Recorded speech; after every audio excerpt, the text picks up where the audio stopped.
Look, up in the sky. It's a cloud. It's a plane. No, it's birds. Thousands of them. Bill Nye the Science Guy. Bill Nye the Science Guy. Science rules. Bill Nye the Science Guy. Inertia is a property of matter. Bill Nye the Science Guy. T-minus 7 seconds. Bill Nye the Science Guy. Bill Nye the Science Guy is brought to you by Heather's House of Feathers. Next time you need feathers, call Heather's House of Feathers.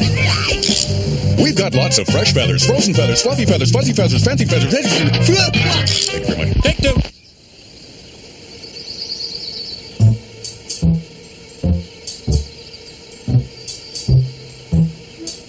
Do you realize there are more different types of birds in the world than there are mammals? Animals like you and me. See, birds come in all shapes and sizes. There's big birds and little birds, and look, it's a...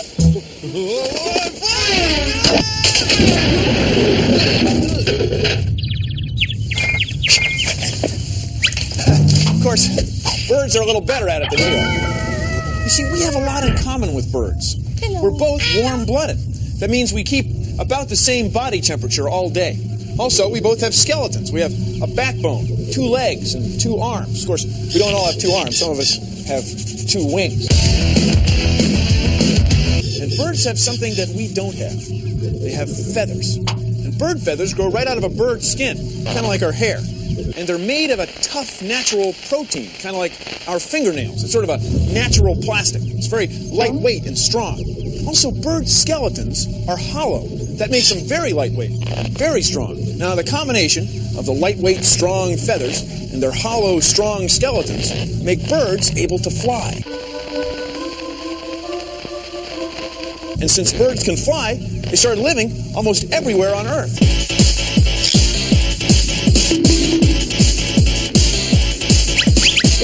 Now, not all birds can fly, but all birds have feathers.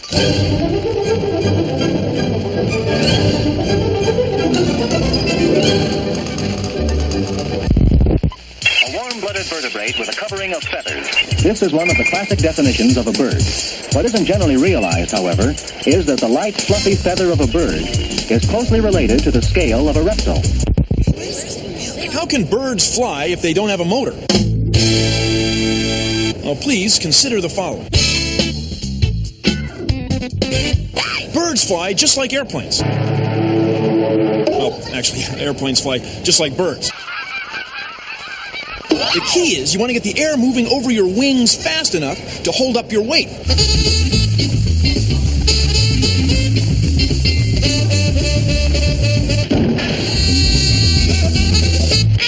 First of all, this is shaped just like this. They're wings. The cross-section of a bird's wing would look like this. We call this shape an airfoil. And here's how they work. As air molecules go around the wings, the molecules going over the top get spread out, and they don't push down as hard on top of the wing as the molecules going under the wing are pushing up. So that holds birds and planes up.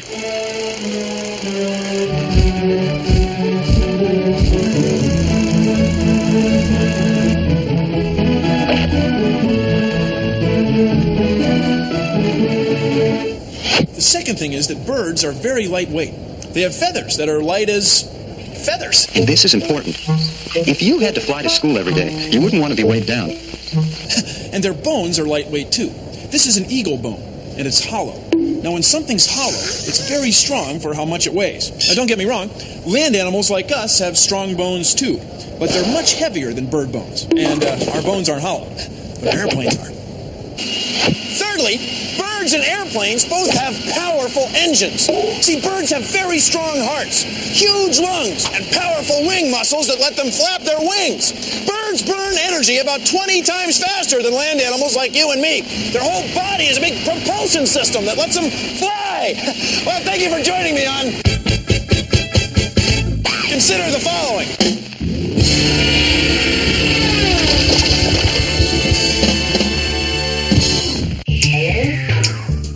Birds need feathers to fly, right? So try this. Take a feather off the ground and attach it to a piece of cardboard so that it hangs loosely like this. Blow some air going across the top of the feather. Check it out.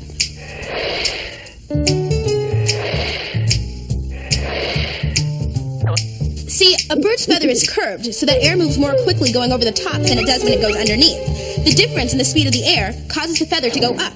That's lift. Lift lets birds fly. What would happen if you turn the feather over so that it's curved the other way? I don't know. Try it. The shape of the bird further helps it maintain flight. Its body is so built that it reduces wind resistance. Most birds live in homes they build themselves, called nests. It's where birds lay their eggs and raise their family. You've probably seen one. Now, most nests are made of leaves, twigs, mud, grass, things you find lying around. But other birds build their nests underground. It's just one more way that different birds adapt to living in different parts of the world. Now, some birds reuse their nest every year, like bald eagles. Scientists have found bald eagle nests over 6 meters deep and over 100 years old. It's like a mansion in the bird world. It's not just like a mansion. I mean, it's made of mud and leaves, but you get the idea. Today on the Jackie Smash Show. Well, this, Jackie, is another exotic bird. This is a duck. No. Today on the Jackie Smash Show. Jackie, would you like to hold the bird? No. Oh, no, just give it a try. It's No, very no, gentle. don't want to hold him. No. Oh, no, please. No, I don't want to hold him. Today on the Jackie Smash Show. Get him off me! Come on! Wow! Don't miss the wacky antics this week on Jackie Smash. This is a red-tailed hawk. Red-tailed hawk. She's got these big wings. See how the feathers spread apart? It gives her more lift. Now, a bird like this is a bird of prey. It eats animals that live on the ground, and she can see them from 2 kilometers up in the air. She spots her prey, what she's going to eat, then she comes screaming down on top of it and hits it so hard at almost 200 kilometers an hour that she just knocks it out. Then she can eat it. Usually turns it inside out and eats its insides. It's a bird of prey. She eats animals. You're a nice bird of prey, though, right? I mean, you don't eat science guys. Nice birdie. Nice birdie. Bit by bit, the chicks are fed, gently, patiently. Daylight is ending. With darkness, the owl seeks its prey. Rodents, snakes, hawk chicklets. This is Barney the barn owl. Barn owls eat rats. This is a barred owl. Barred owl. Now, an animal like this will hunt squirrels, and other rodents that live on the ground. This is a great horned owl. This is the only known enemy of skunks. I mean, you got to be pretty serious about eating to attack a skunk. Barn owls are very quiet flyers. Helps them hunt. Hunt at night. At night. As you can see really well in the dark. You can find them and catch them. Go down and attack it. Owls can see infrared light. Infrared light. Light that's just heat. Light that's too low energy for our eyes to pick up. Great big eyes. Great big dark eyes. They can see things on the ground at night that you and I can't even imagine seeing. Let me ask you something. Who are you looking at?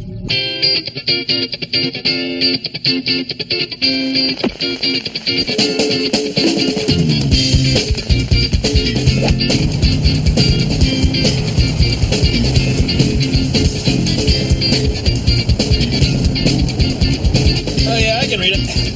Oh, yeah. Yeah, I can read it, because I got these. But birds don't need magnification. See, they got 8 times as many light-sensing cells in the back of their eyes as we humans do.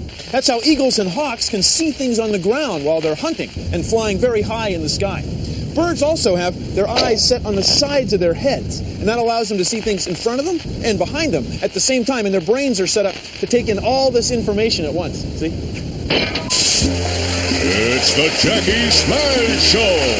Jackie's guest today is Melinda McCready, the Animal Lady. Hi, welcome back. Our guest is Melinda McCready, the Animal Lady. And what kind of animal have you brought along today, Melinda? Well, Jackie, this is a parrot. A parrot? Yes, it's a bird.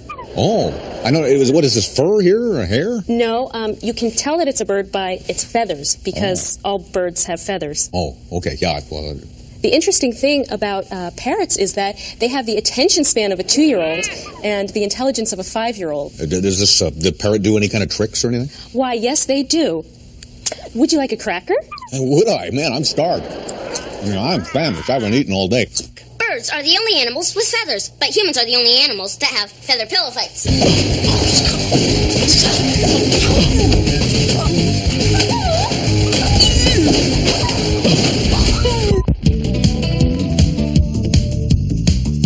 Usually, we associate birds with flying. But not all birds fly.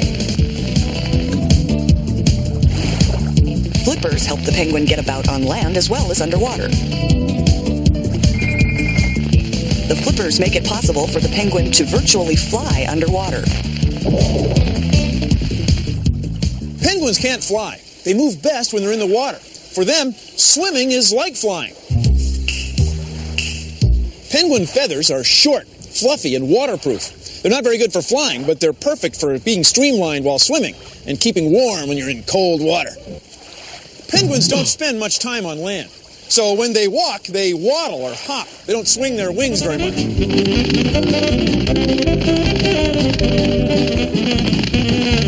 What?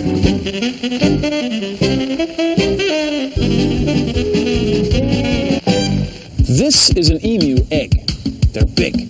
This is an emu. Emu chick. Emu chick hatching. 2 emus. All birds have feathers, but not all birds can fly. This is an emu feather. They come from Australia. Now notice that all emu feathers are 2 feathers on 1 quill. Now a feather like this isn't too good for flying. See how far apart the little wispy veins are? But it's good for blocking out the sun. And it's also good in the rain. The water runs right off an emu's back, the old saying goes. Anyway, emus don't fly because they don't need to. They run very fast. So if they're ever threatened, they're out of here. The time it takes for an egg to hatch ranges from 11 days to nearly 3 months, depending on the kind of bird. This is an ostrich egg. These ostrich eggs hatch in 6 weeks. These are ostrich feathers, and this is an ostrich up there. See, it's a big bird. It can be up to 8 feet tall. The foot of the ostrich is almost hoof-like. This type of foot, and its very elongated legs, enable the ostrich to move easily over hard ground.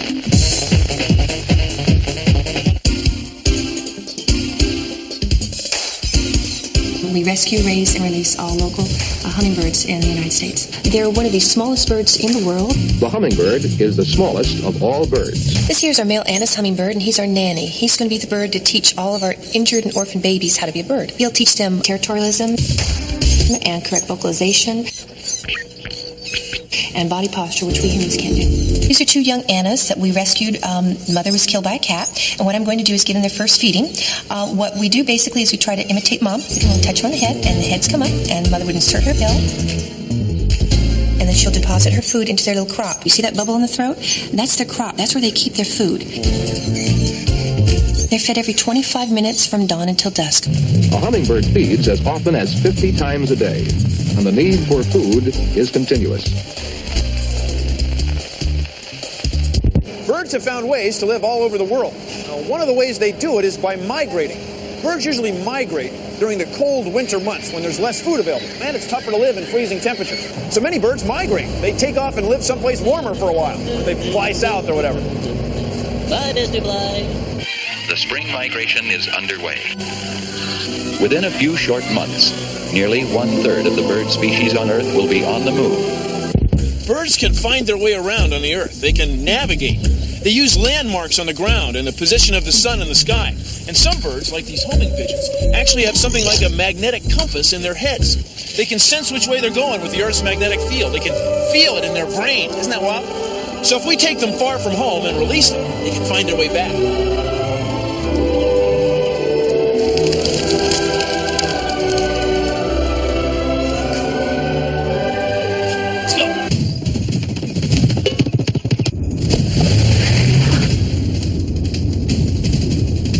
To race them.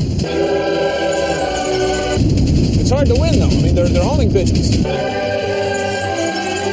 They go in almost a straight line. We have to follow roads. Yeah. They can find their way. They can use their sense of smell, you know.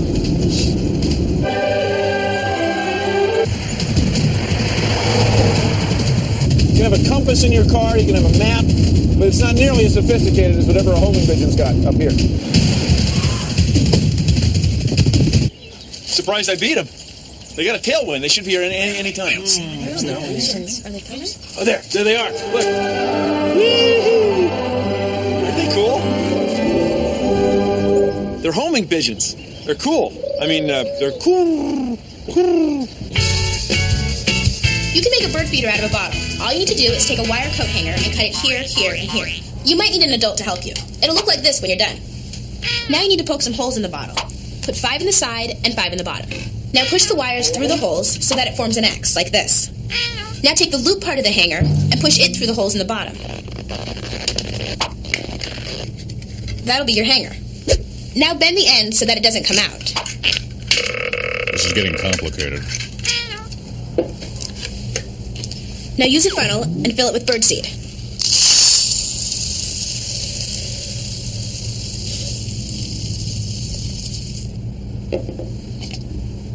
Now put the lid on. Cool. Take an aluminum pie plate and put it underneath your feeder. Use the wires to poke holes in it. Will I need a permit to do this?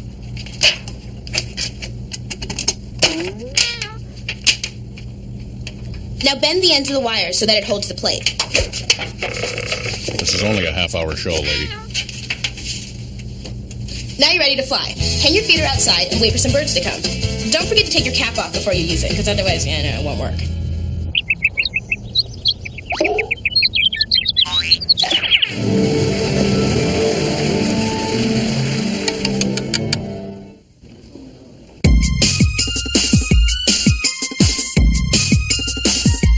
Talking about birds, now have you heard? They have feathers. Talking about my feathered friends, 'cause that's the word. Birds, now have you heard? They have feathers.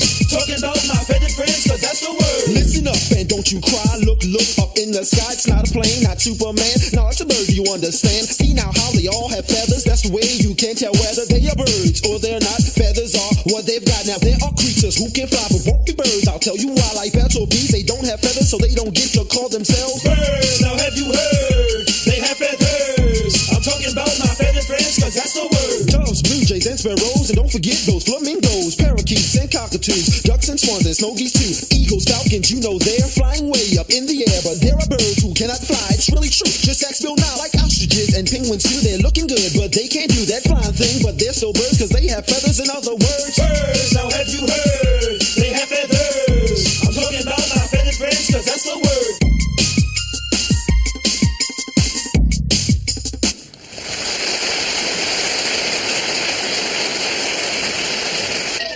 Well, that's our show. Thanks for watching. You'll excuse me. Polly and I have some migratory habits to investigate. See ya. Are you there, Polly? You there? Our science guy. Produced in association with the National Science Foundation. What is this thing? That, Jackie, is a cockatiel. That sounds poisonous. And we'd like to thank our guest again, Melinda McCready, the Animal Lady. Thanks for being with us. I'm Jackie Smaz. So long. Whatever happened to that bird you had?